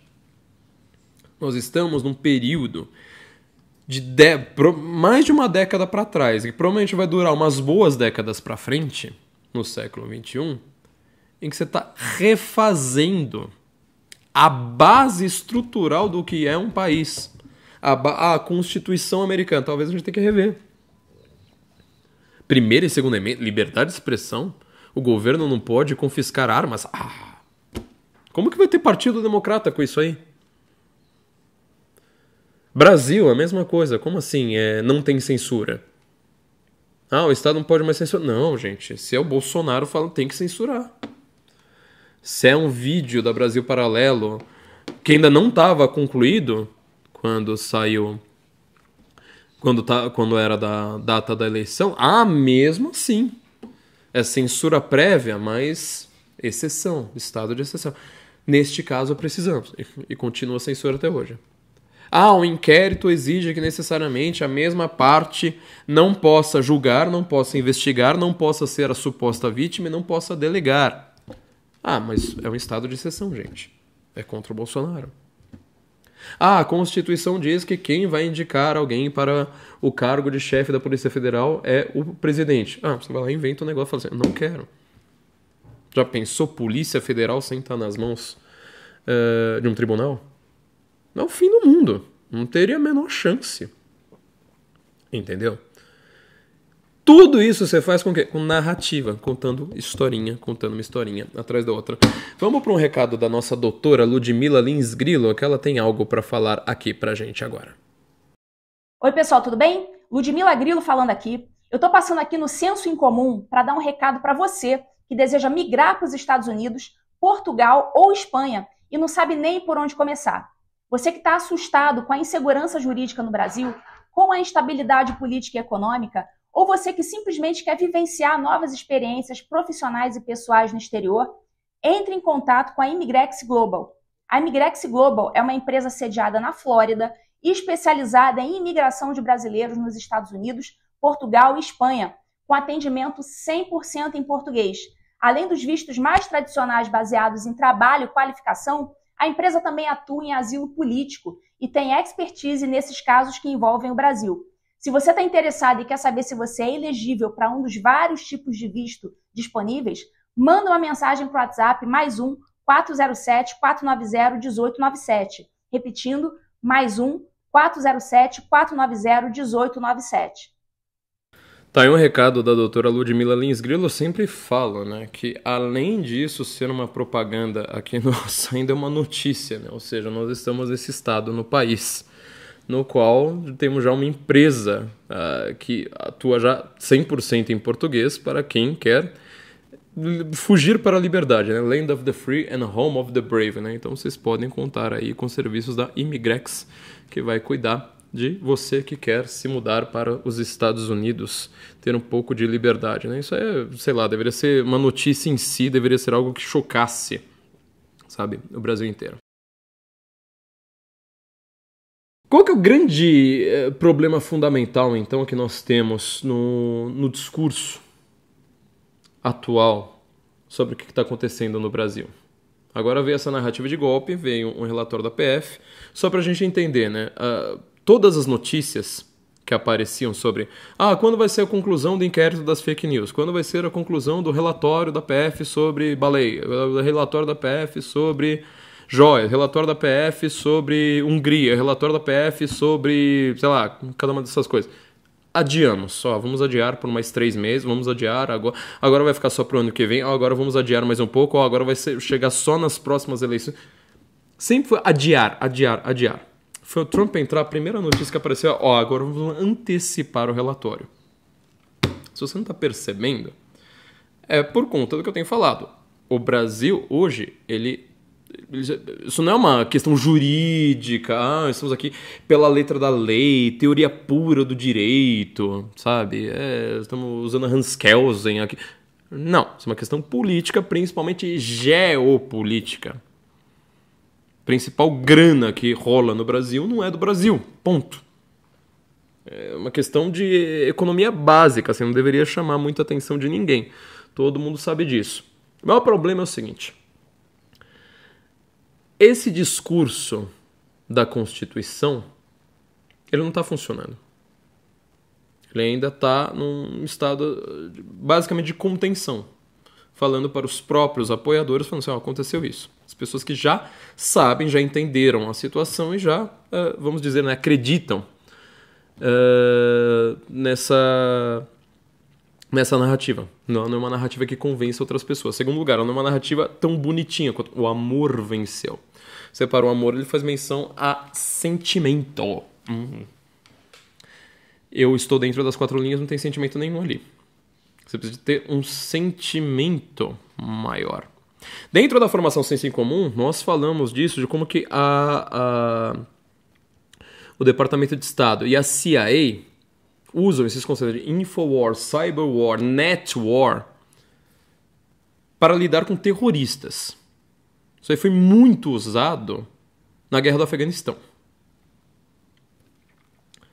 E esses conceitos, eles começaram a ser estudados, por isso que eu usei o exemplo lá de Woodstock, a partir da Guerra do Vietnã. A Guerra do Vietnã, ela foi, de certa forma, uma derrota americana no campo militar. Eles chegam com armamento de ponta num lugar que era uma selva. Uns caras assim, simplesmente você coloca um bando de camponês vietnamita e fala assim, pega um AK-47 aí sai atirando. O cara não sabe nem onde que é o gatilho direito. E isso foi a Guerra do Vietnã. Mas os Estados Unidos, vejam um filme como o Apocalipse Sinal, tomaram uma sova usando técnicas de guerrilha. Quer dizer, aquela coisa, parece desenho animado, né? Chega lá na selva, cava um buraco, põe umas estacas de madeira lá no fundo, cobre de galho por cima, o soldado americano e morria. Mas ela também foi uma derrota muito maior do ponto de vista de narrativa. Você não consegue dizer, ninguém consegue dizer que a Guerra do Vietnã foi uma vitória americana como um símbolo dos Estados Unidos, do poderio americano e da liberdade americana. Não, pelo contrário. Olha o exemplo que eu dei do Jimi Hendrix no Woodstock. Aquilo ali foi um desastre narrativo. E uma grande vitória para a esquerda. A esquerda, sempre que precisa falar mal dos Estados Unidos, ela consegue alguma hora apontar o dedo e falar, e o Vietnã? E Iraque? E agora, e o Afeganistão? Pior ainda com Biden, né? E o Afeganistão? Quer dizer, são narrativas em curso. Isso foi a Infowar. E um marketing político, como eu estava dizendo, ele não é um marketing da peça política que vai ser vinculada na TV, etc. Não, esquece isso aí. Isso é de só menos importância. O principal marketing político, ele acontece no noticiário. Ele acontece onde é institucional. Por isso que eu falei, se o Lula falasse eu estou jogando dentro das 4 linhas, é um efeito. Se o Bolsonaro usa a mesma expressão, eu estou jogando dentro das 4 linhas, é um efeito completamente diferente. Isso são alguns efeitos de linguística. No curso de linguística, eu fiz um curso, também de um curso de linguística dentro da formação. Tudo está dentro da formação, viu? Trate de se inscrever, sensoincomum.org/formação. Aproveite a promoção de Black Friday, que está só por enquanto, tá? Os 2 cursos, formação Senso em Comum, mais o Guten Morgen Go, com R$100 de desconto se você adquirir os 2, combo ali, tá? E esse preço também é de Black Friday, ó. Passando novembro aí, a gente já vai ter que voltar ao preço natural da coisa, tá? Também tem um curso lá só sobre linguística. Uma das questões de linguística é que você analisa o uso, a linguagem em uso. Não significa a linguagem, por exemplo, o que significa jogar dentro das 4 linhas? Isso você vai ver no dicionário, vai ver pela gramática. Mas e o uso? Qual que é o efeito disso? Como eu falei, depende de quem está falando, depende do meio que você tem. Você usar a expressão, eu vou te matar, sei lá, quando é uma discussão entre amigos, quando é um assalto, quando é, sei lá, você tá dando risada, fala, eu vou te matar, seu desgraçado. São efeitos completamente diferentes. Falar isso dentro de um tribunal, você entendeu? Isso que linguística estuda. Nas minudências. É isso que eu estou explicando ali dentro. Bom, tem um segundo problema, além desse problema institucional. O problema é o seguinte, eu não falei que narrativa ela precisa ter começo, meio e fim, e que isso é mais complicado do que parece? O amor venceu, conta uma história. Qual que é a história? O cara ele foi preso. Ele foi preso injustiçado por causa do CEP. Aí como o CEP pega mal, eles ignoram esse CEP. Nunca mais falaram do CEP. Eles simplesmente falam assim, ele foi preso, foi solto. Foi solto. Você nunca fala por quê. Por quê? Mas a narrativa deles ele foi solto. Aparece, lembra quem foi a pessoa que falou? É simplesmente uma pessoa que quando ela fala, ela tem uma importância muito maior do que eu falando. Você não deve mais nada à justiça. Uau! Se eu falar isso aí pra alguém, não significa nada. Mas aquela pessoa que falou, meu Deus, olha o peso disso para a história do Brasil. Tá? Então ele foi preso, foi solto, não deve mais nada à justiça, concorreu representando... Não é que ele estava se representando, não é que ele estava representando a esquerda, ele estava representando a democracia. Esse negócio é tão pesado que quantos isentões você conhece que não votaram no Lula? Quantos? Por quê? Porque o Lula é a democracia. Democracia feita a carne é o Lula. Mais do que o Lula, né? São as pessoas que ficam falando lá que são os guardiões da democracia. Você repara mais uma vez, quando você fala 4 linhas da Constituição, sendo que institucionalmente quem defende, em teoria, a Constituição não é ele, é quem está contra ele, sozinho, só a instituição, a existência dela já anula a maior parte desse discurso. Sozinha, entendeu? Você não precisa nem falar nada. Por isso que eu falo um discurso na defensiva. E ele venceu com amor, porque o outro tem ódio, gabinete do ódio. O outro é um perigo para a democracia. Por quê? Porque ele faz as mesmas coisas que o Lula fez, né? Então esse discurso está na defensiva. Só que o maior problema para mim, além de dentro das 4 linhas, jogar dentro das 4 linhas, não afetar o ouvinte e não contar uma história, a história que ele tenta contar, sem contar, ela está de trás para frente. Lembra que eu falei, né? Começo, meio e fim de narrativa dá a impressão que é uma coisa fácil. Não é. Você vai ver a dificuldade que é isso. Tenta ser roteirista de cinema pra você ver, viu? Eu sou. Tenta escrever um romance pra você ver a complicação que é. Vamos escrever um romance sobre o que aconteceu, um documentário, um livro documentando o que aconteceu no Brasil. Você vai ver a dificuldade que é esse troço de começo, meio e fim. É inferno. É um negócio assim que dói na cabeça. Porque o elemento que tá no fim tem que estar no fim, não pode estar no meio, o elemento não pode estar no começo. Ali o que está acontecendo? Eles estão começando a história pelo fim. Ou seja, tudo que eu fiz dentro das 4 linhas. Você começou pelo fim. Só que dá um nó na cabeça, que é o grande problema narrativo, um grande problema de Infowar. Por isso que eu sempre traduzo Infowar não como guerra de narrativa, mas como não como guerra de informação, mas como guerra de narrativa. Aliás, é mais ou menos como o próprio Departamento de Estado dos Estados Unidos faz isso, né? Quando ele vai falar de info, ele não usa informação no sentido que a gente usa, é um uso específico da palavra informação. Ele tá contando história pelo fim. Tá falando lá no final, na defensiva, falando assim, mas o que eu faço está dentro das 4 linhas. Bom, qual que é a verdadeira história que precisa ser contada a partir deste momento? Você precisa voltar um pouco no tempo e falar assim, mas você sabe o que aconteceu em 2022? Censura. Você pode reparar, não tem um esquerdista, eu nunca liguei na Globo News, nunca vi um jornalista do UOL, nunca vi um jornalista da Globo, nunca vi um embaixador dos Estados Unidos indicado pelo Biden no Brasil, nunca vi, nem a China, pra você ter uma ideia, falando, foi com censura, mas ok. Você entendeu? Você não precisa entrar naquele assunto que não pode ser entrado, todo mundo sabe qual que é. Você não precisa. Você fala, foi uma eleição com censura. Isso bate como eleição livre para os Estados Unidos. Compara, por exemplo, a situação atual. Comparação é muito importante. Metáfora não é a figura de linguagem mais usada junto com a ironia à toa. Que ela compara, ela é elucidativa, pedagógica. Faz uma metáfora com a Venezuela. Fala assim, olha, vamos ver. Os Estados Unidos não reconhecem. Saiu recentemente que os Estados Unidos, inclusive no governo Biden, reconhecem o opositor do Maduro como verdadeira pessoa eleita na Venezuela. Eles se reconhecem. Isso é um cara de esquerda, bolivariano, mas não é o Maduro. Eles se reconhecem, porque falam assim, a eleição venezuelana não foi válida. Por quê? Porque teve censura, porque teve perseguição. Opa, tem algo aqui. Agora você tem uma narrativa. Então, assim, não adianta você começar pelo fim. Dentro das 4 linhas. Você vai falar, mas por quê? E o que foi feito? Nenhuma dessas coisas está explicada no discurso das 4 linhas. Você precisa, de fato, condensar isso e contar. Falar assim, tá aqui a documentação. Tem um livro aqui, tem um relatório. Lembra o que o Musk fez no Brasil?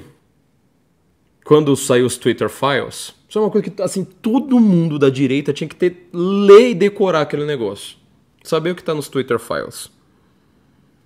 Chegou no maior escritório de advocacia do Brasil, entregou o relatório e falou assim, aqui estão 300 páginas mostrando interferências, e usa bem esse termo, não é proibido ter interferência, interferências ilegais, eu sempre friso isso. Quem me assiste no Estúdio Oeste, você pode reparar que eu sempre, tô dando Mr. M aqui, revelando a mágica.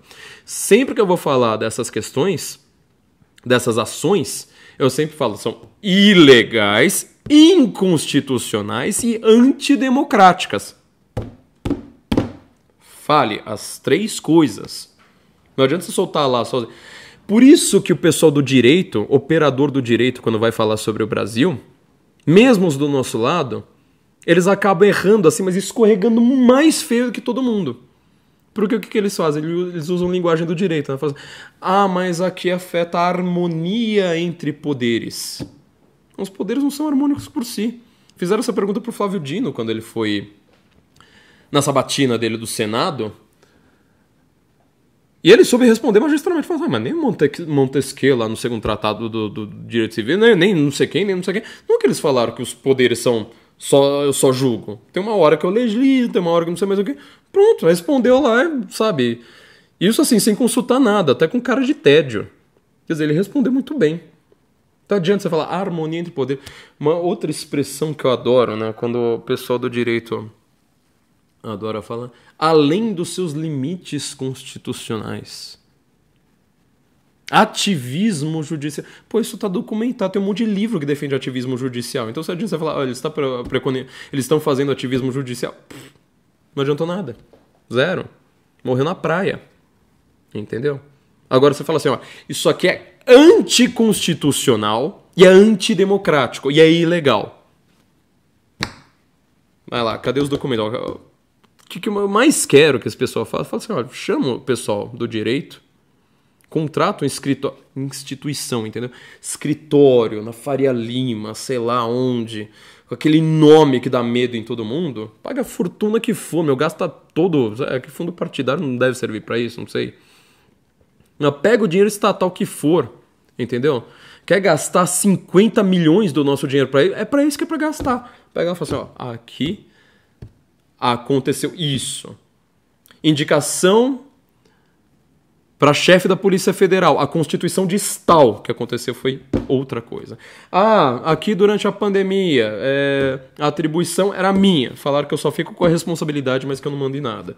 Ou seja, a responsabilidade negativa fica comigo, mas não aquilo lá. Mesma coisa com os efeitos colaterais, né? Você sabe do quê? Mesma coisa, ó, foi escondido. Vai lá, cataloga. Tudo. Fala assim, ó, isso aqui foi o que foi feito dentro da Constituição, dentro das 4 linhas. O que está fora das 4 linhas é anticonstitucional e é antidemocrático. Não adianta você falar que é a favor da democracia e criar um estado de exceção. Este tipo de narrativa que precisa ser colocado agora. Saiu agora o último relatório da PF. Esse relatório, como eu disse, ele foi adiantado, ao contrário de todos os outros.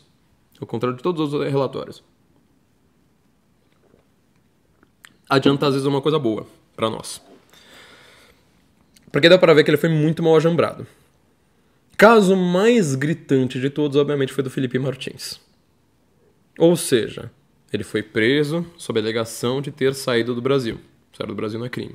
Você pode reparar que essa história de sair do Brasil não é crime, toda hora que era noticiada também era ignorada. Ninguém falava, olha, sair do Brasil não é crime.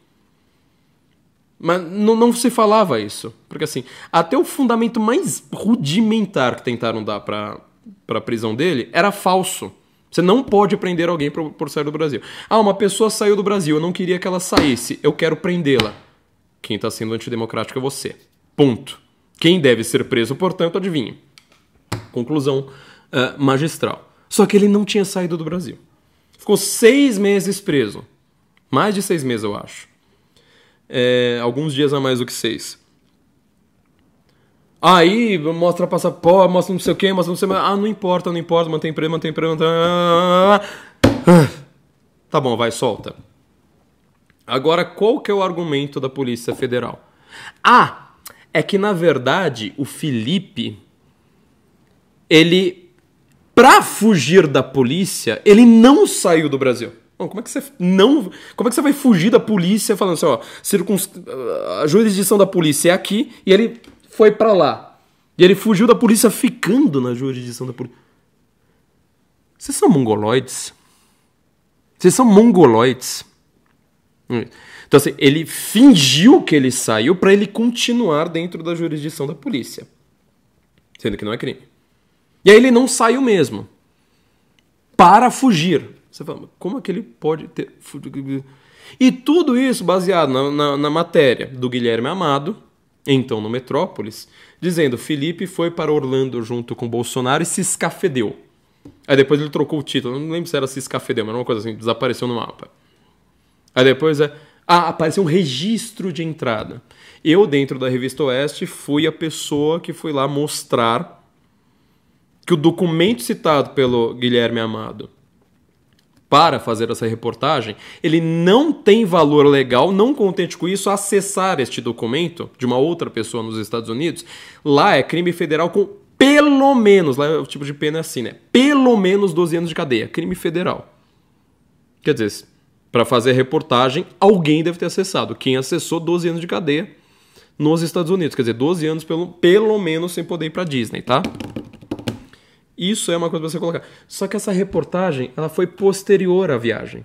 Então como é que o Felipe Martins, ele além de, sabe, conseguir ser mais do que o Jason Bourne, porque ele consegue entrar no sistema mais impenetrável do mundo. Pra você ter uma ideia, num dos momentos ali, né, eu tava acompanhando esse caso aí nos mínimos detalhes. Um dos momentos eles falaram assim, mas espera aí, se ele não estava no avião, mas o registro de entrada tá lá, não sei mais o que. Fizeram o cálculo e falaram assim, não, espera aí, parece que eles estão falando que um avião, fizeram todo o cálculo de quantos aviões tinham saído de Brasília naquele momento. para ir para os Estados Unidos, que eram 3 voos no dia, ele teria que ter passado de um avião para outro, só que um avião estava no estado, outro avião estava num estado completamente diferente do Brasil. Ele teria que ter passado de um avião para o outro, entendeu?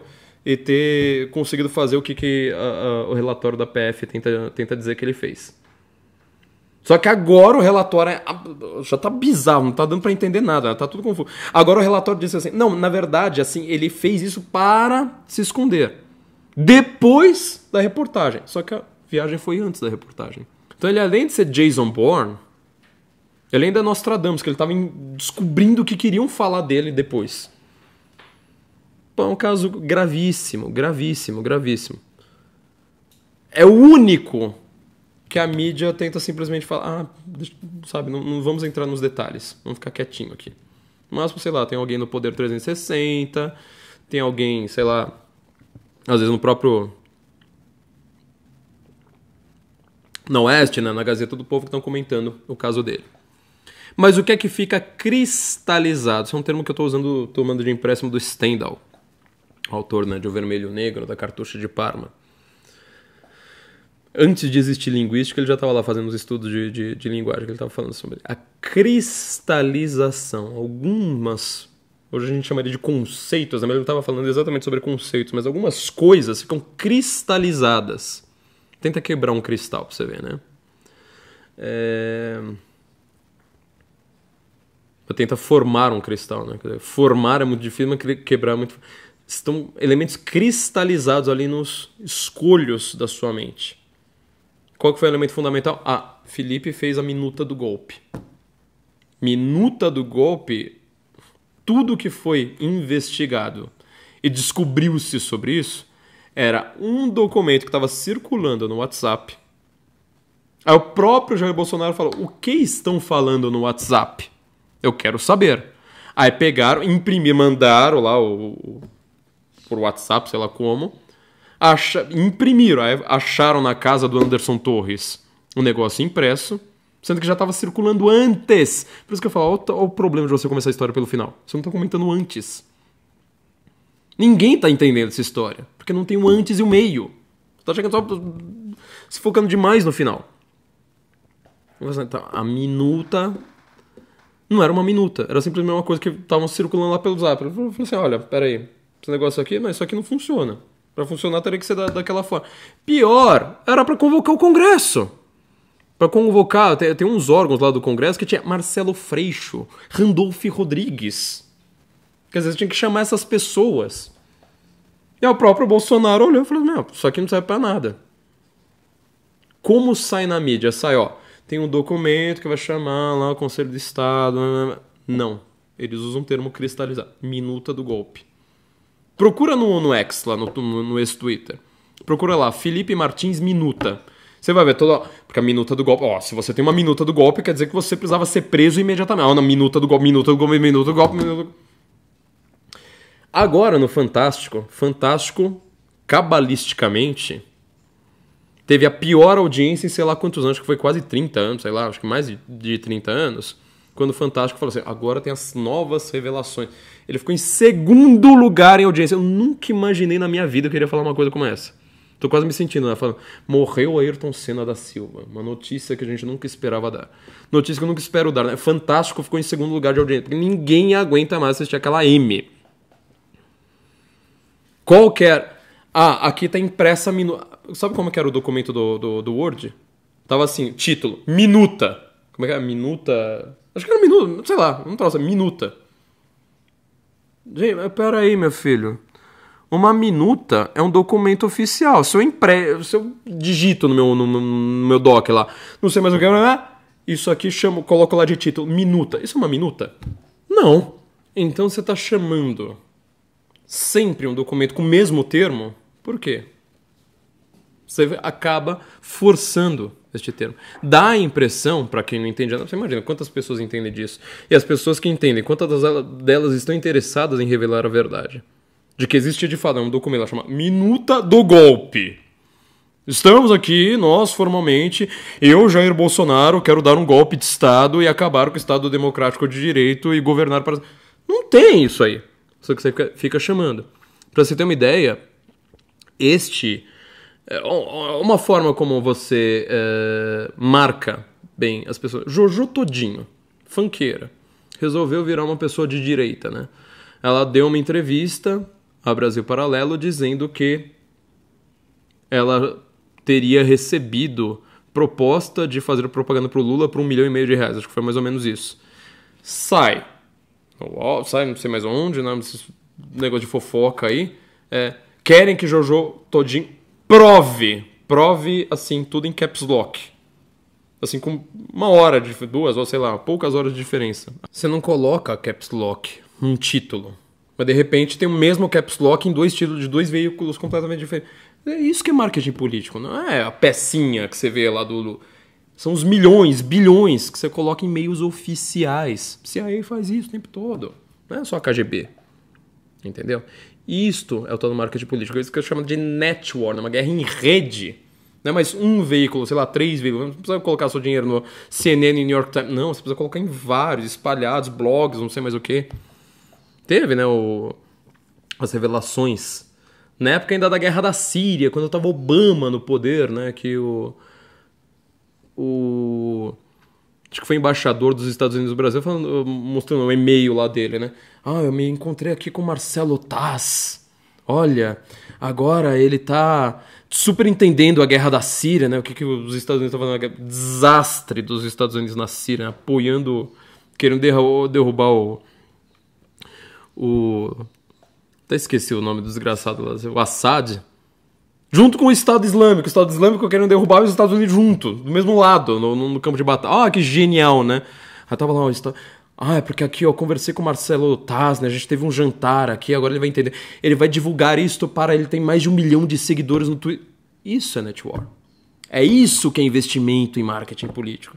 Pro Marcelo Taz contar uma historinha, entendeu? Uma pessoa institucional, né? Sei lá, o Alan, não é? Sei lá, qualquer uma dessas pessoas.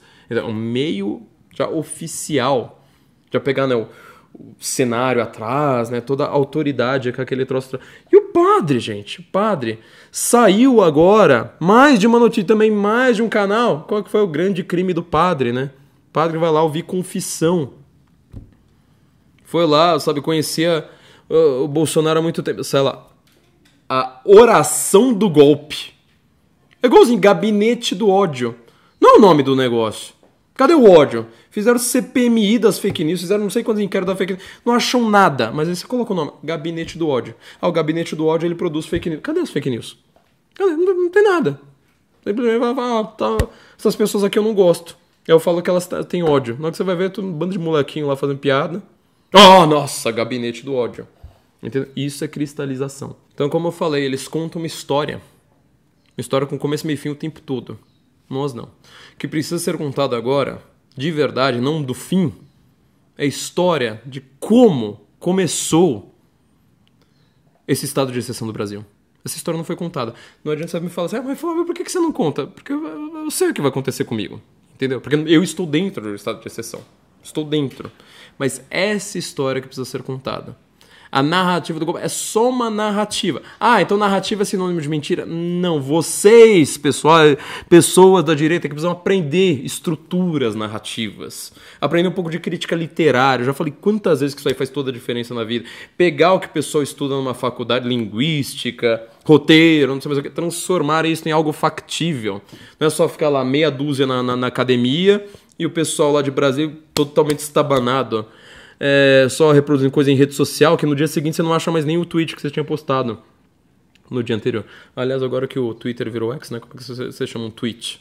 X? Não sei. Boa pergunta. Bom, gente, este é nosso comentário sobre a tal da narrativa do golpe.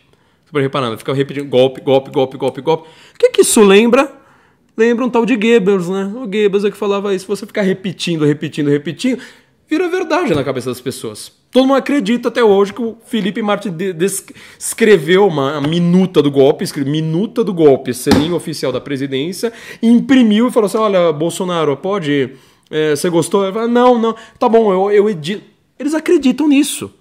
Essa narrativa que está sendo colocada agora no Fantástico, ou então que está sendo veiculada agora, é porque, não deu golpe porque o cara estava esperando o táxi. O único veículo que foi destacado, sabe o que foi? Um Palio. Saiu de Goiânia para Brasília. Eles adiantaram, ficaram totalmente estabanados. Pega os furos, mostra que a narrativa deles é um lixo. Só que você precisa contar a história verdadeira também. Fala, sabe o que aconteceu em 2020? Porque aqui ninguém, não tem ninguém no Jornal Nacional, apresentando o Jornal Nacional e falando assim, a eleição foi feita sob censura, mas olha só, a democracia venceu. Você vê que não pega? Não pega bem? Então, tem que forçar agora esses caras a fazerem isso. Se é minha dica aí pro pessoal do direito, coloque o que vocês têm a dizer dentro de uma narrativa. Fora, vocês não vão conseguir nada. Nos encontramos, então, na semana que vem. As pessoas esperam que minha voz esteja melhor. E Guten Morgen Brasil. Não se esqueça. Formação Senso em Comum está no ar. Nós temos também, né, além do Pix, que a gente sempre pede aqui para vocês, flaviomorgen@sensoincomum.org. Tá? Tem o Pix pro processo do Caetano também, tá? Última chance aqui da gente tentar mandar esse dinheiro para criancinhas vítimas de pedofilia. Eu vou deixar o vídeo aqui para vocês. Nos encontramos então na semana que vem. Olá, eu sou Flávio Morgenstern. Talvez você saiba que eu fui processado por um cantor chamado Caetano Veloso após a defesa que ele fez do Queer Museum em Porto Alegre. Eu escrevi no Twitter: digam o que Caetano Veloso é e deixem nos Trending Topics. Isso foi considerado a criação de uma hashtag que o ofendeu. Ele me exigiu R$200 mil em danos morais. Na primeira instância, nós conseguimos reduzir este valor para R$120 mil. Na segunda instância, isso também foi mantido. Agora nós estamos na última movimentação do processo. Como eu não tenho esse dinheiro, eu estou aqui criando essa vaquinha para pedir a sua ajuda para conseguir pagar este valor que ainda vai ser acrescido de correção monetária. Então o que eu pretendo é o seguinte: caso nós consigamos agora, na semana que vem, ter pelo menos uma redução do valor desse processo, o dinheiro que eu arrecadar com essa vaquinha, eu pretendo doar para instituições de caridade que cuidem de crianças vítimas de pedofilia. Caso eu não consiga, esse dinheiro, do contrário, vai para a conta bancária de Caetano Veloso. Nosso último argumento, agora, na terceira instância, é o seguinte: o mesmo tribunal que me condenou a pagar este dano moral de R$120 mil, mais correção monetária, ele exigiu indenizações menores para casos até que envolveram morte. Por exemplo, no mesmo dia do julgamento do meu caso, no mesmo dia, foi exigido R$100 mil, menos, né, por um erro médico que resultou no falecimento de uma adolescente de 15 anos. 4 outros casos foram citados, né, na nossa defesa. Em outro caso, um bebê que sofreu cegueira por erro médico conseguiu uma indenização no valor de R$53,2 mil. Um outro caso de um acidente que causou a perda permanente dos movimentos da mão direita de um trabalhador gerou a indenização de R$50 mil. Um cidadão que teve a perna decepada por um caminhoneiro recebeu a indenização de R$100 mil. Todos valores inferiores ao exigido pela honra de Caetano Veloso por conta de uma hashtag. Diante dessas discrepâncias, nós temos esperança de que haja uma reconsideração da parte do tribunal. Eu estou organizando essa vaquinha para pagar essa condenação. Como eu já disse, caso consigamos essa reavaliação, o dinheiro aqui arrecadado será doado a instituições de caridade que cuidem de crianças vítimas de pedofilia. Caso não consigamos, esse dinheiro vai para a conta bancária de Caetano Veloso. Eu conto com todos vocês. Deus os abençoe. Agradeço muito. Muito obrigado. Encha o nosso rabo de dinheiro e salve o Ocidente. Encha o nosso rabo de dinheiro e salve o Ocidente. Se você quer perder amigos e ser mais inteligente, encha o nosso rabo de dinheiro e salve o Ocidente. Encha o nosso rabo de dinheiro e salve o Ocidente. Encha o nosso rabo de dinheiro e salve o Ocidente. Se você quer perder amigos e ser mais inteligente, encha o nosso rabo de dinheiro e salve o Ocidente. Encha o nosso rabo de dinheiro e salve o Ocidente.